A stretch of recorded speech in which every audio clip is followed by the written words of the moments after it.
বাকী দিয়ক ক'ত আছে আমাৰ ডিআইজি চাহ আছে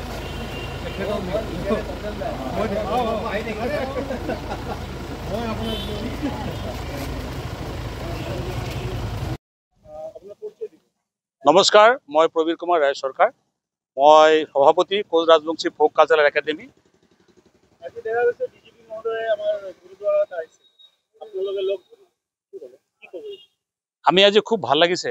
আমাৰ শেহতীয়া যিটো ধুবুৰীৰ অশান্তময় পৰিস্থিতি হৈছে, কিছু আমাৰ যিটো মানে ল এণ্ড অৰ্ডাৰৰ খেলি মেলি হৈছে, বিভিন্ন সন্ত্ৰাসবাদী মানুহ বা কাজিয়া পেচাল কৰা মানুহবিলাকে এটা সন্ত্ৰাসৰ সৃষ্টি কৰিবলৈ চেষ্টা কৰিছিল।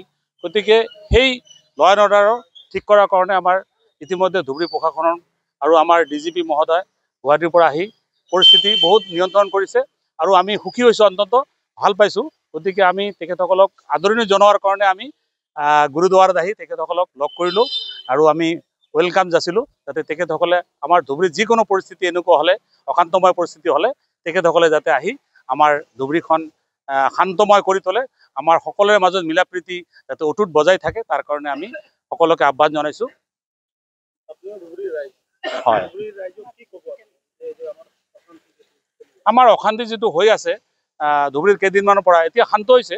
মই এইটো আহ্বান জনাইছোঁ আমাৰ সকলো ৰাইজকে, যাতে আমি ধুবুৰীৰ পৰিস্থিতি যাতে আমি শান্তময় শান্তি প্ৰীতিৰে আমি যাতে বসবাস কৰি থাকিব পাৰোঁ, আমাৰ যাতে ধুবুৰীৰ মাজত মিলা প্ৰীতি এটা থাকে।